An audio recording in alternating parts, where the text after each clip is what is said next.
de uma vida exemplar, não era através das obras, não era através daquilo que ele fazia que ele seria salvo.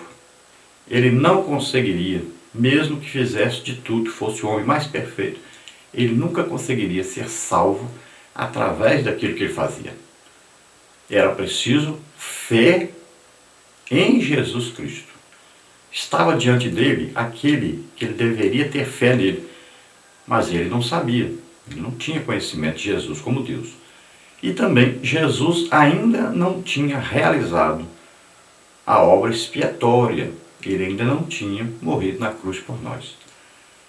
Então Jesus vai falar com ele, ele vai ter uma aproximação com Jesus. E mais tarde, quando Jesus morre, ressuscita. Então ele terá agora uma chance de ter uma vida normal como nós, como salvo. Porque ele terá então acreditado na morte e ressurreição de Jesus.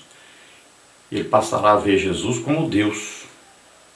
E então participará da salvação como qualquer um de nós, participará da igreja de Jesus Cristo como qualquer um de nós. Então Jesus dá a Nicodemos a chave para a entrada no reino de Deus, que é o novo nascimento.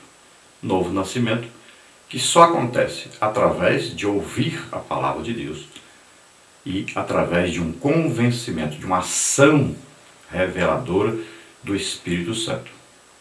Na parte 1, então, nós temos aí um líder religioso bem intencionado. Tópico 1, quem era Nicodemos.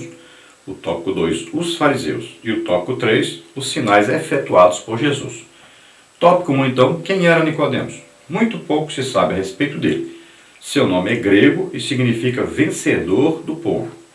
Era fariseu, um príncipe do povo, como está em João 3:1, e membro do Sinédrio, João 7:50. Nicodemos viu em Jesus algo que não existe em nenhum dos seres humanos, mas ainda assim parece que não queria ser visto pelo povo conversando com o mestre. Talvez isso justifique o fato de ter ido à noite se encontrar com o Senhor, como está no versículo 2. Nicodemos nunca mais foi o mesmo depois desse encontro com Jesus. João 7:51, 19:39. Esse diálogo impressiona as pessoas ainda hoje, pois nele está o que consideramos ser o texto áureo da Bíblia. João 3,16. Nicodemos, olhem, uma pessoa muito importante na sociedade na época de Jesus. Um político e, ao mesmo tempo, um religioso. Uma pessoa que se destacava dentre todos os fariseus.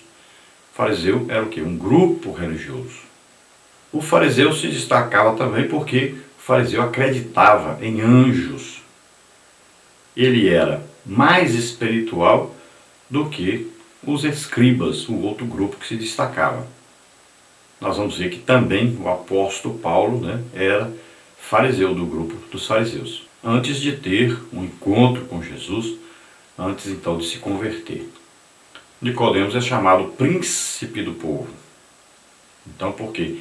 Porque ele representava o povo judeu. Então perante o quê? Perante os governantes romanos e perante também o povo e também perante o sinédrio do qual ele fazia parte. E nós vamos ver que ele não só fazia parte, mas se destacava como um dos principais, a ponto até de poder aconselhá-los. Então era uma pessoa muito respeitada dentre os judeus. E nós sabemos que depois desse encontro com Jesus, a vida de Nicodemos mudou radicalmente. Ao que tudo indica, não é certeza, Nicodemos então foi ter com Jesus à noite, principalmente para não ser visto pelos seus companheiros de sinédrio, por pessoas importantes dentro então da liderança judaica. Porque se eles vissem, poderiam reclamar com ele, ele poderia até ser expulso do sinédrio por estar ali em comunhão ou buscando conhecimento de Jesus, sendo que eles todos estavam com inveja de Jesus, já estavam perseguindo Jesus, já estavam começando a arquitetar um plano para se livrarem de Jesus. E é neste mesmo capítulo, nesse mesmo contexto, que nós temos aí, que nós consideramos o texto mais importante da Bíblia, que é João 3,16, onde diz que Deus amou o mundo de tal maneira que deu o seu Filho unigênito, para que todo aquele que nele crê não pereça, mas tenha vida eterna. Então aí está um versículo chave na Bíblia, onde nos revela que o Deus Todo-Poderoso, Criador dos céus, da terra, o Deus que nos amou primeiro, o Deus que prova seu amor para conosco, dando o seu Filho Jesus para morrer por nós, sendo nós ainda pecadores, o Deus que nós tanto amamos, Ele nos amou primeiro. Ele olhou para nós antes de nós nascermos na terra ainda, viu que nós cairíamos em pecado, viu que nós estaríamos condenados a vivermos eternamente sem Deus, sem paz, sem salvação. Nosso destino seria o lago de fogo e enxofre. Ele já viu isso antes, porque para ele não existe passado, nem presente, nem futuro. Para Deus tudo é presente. Então, ele viu e já providenciou, já arquitetou um plano de redenção, um plano de salvação para nós, através do seu Filho Jesus Cristo. E através de Jesus, todos nós alcançamos a salvação ao acreditarmos, ao termos fé em que Jesus Cristo morreu em nosso lugar, ressuscitou, e Ele levou sobre Ele os nossos pecados. Nós só precisamos acreditar nisso. Tudo já está feito. Deus providenciou, Jesus executou o plano de Deus, e o Espírito Santo vem nos revelando esse plano, para que todos nós possamos ser salvos. Tópico 2, os fariseus. Representavam o povo e, apesar de serem minoria na sociedade pré-cristã, exerciam forte influência na comunidade judaica. Eram membros do Sinédrio e tornaram-se inimigos implacáveis de Jesus. Esse grupo formava uma seita, Atos 15:5. O apóstolo Paulo declara que o grupo dos fariseus, ao qual Nicodemos pertencia antes de sua conversão, era a mais severa seita do judaísmo. Veja aí Atos 26:5, Gálatas 1:14 e Filipenses 3:5. Os evangelhos estão repletos de provas do comportamento negativo dos fariseus e de suas hipocrisias. Tanto que a palavra fariseu tornou-se sinônimo de hipócrita e fingido até os dias de hoje. Felizmente, Nicodemos era diferente deles. João 7:50 e 51. Então, os fariseus, primeiro, eles representavam o povo e tinham uma influência muito grande sobre o povo, apesar de serem poucos. Então, era como um partido, né? Era como um grupo religioso muito forte, conhecedores da palavra de Deus, embora não conhecedores da revelação dessa palavra, mas tinha ali no meio deles alguns que tinham boa intenção. E nós vamos ver que se destaca principalmente aí Nicodemos, né? O apóstolo Paulo também. Os fariseus eram membros do Sinédrio, que, vamos dizer assim, dirigia, coordenava, né, todo o comportamento da sociedade judaica, tanto perante o povo como perante o governo romano. E eles ficaram com inveja de Jesus e perseguiram Jesus o tempo todo, e todo o seu ministério eles estavam ali perseguindo, fazendo perguntas que consideravam difíceis de serem respondidas, querendo pegar Jesus em alguma coisa, alguma falha. Passaram o tempo todo planejando ficarem livres de Jesus. Então eram inimigos declarados de Jesus e fizeram tudo para perseguir e para atrapalhar, para exterminar Jesus e o seu ministério. E esse grupo, então, em Atos 15:5 aí, é chamado de seita dos fariseus. O apóstolo Paulo chega a chamá-los de a mais severa seita no meio de todo o judaísmo. Então, eles eram os mais praticantes da sua religião e os maiores perseguidores daqueles que não estavam na religião judaica. Veja só que eles eram mais duros, mais exigentes. mais perseguidores daqueles que não estavam dentro do seu grupo. Eles foram capazes de matar pessoas, de perseguir a ponto de matar pessoas que não pertenciam ao judaísmo.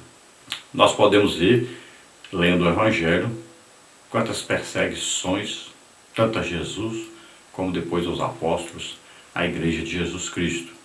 E nós podemos ver que a grande maioria deles eram hipócritas, né? Ou seja, ensinavam, mas não praticavam aquilo que ensinavam. E era tão terrível isso, que o nome fariseu, hoje quando alguém fala assim, fulano é fariseu, então indica que ele é fingido, né? Indica que ele é um religioso, que ele está sempre falando, exigindo as coisas das pessoas, sendo duro nisso, mas ele mesmo não pratica aquilo que ele exige dos outros. Jesus disse que se a nossa justiça não exceder a dos escribas e dos fariseus, ele disse que de maneira nenhuma nós poderemos entrar no reino de Deus. Imagine, qual era a justiça praticada por eles? Então nós vamos ver que eles jejuavam 2 vezes por semana. Eles eram estudiosos da palavra de Deus. Acreditavam nas coisas espirituais, acreditavam nos anjos. Vamos ver que eles faziam discípulos, se esforçavam por fazer discípulos. Eles ensinavam e divulgavam a palavra de Deus. E eles eram tão religiosos que até eram capazes de matar por causa da sua religião.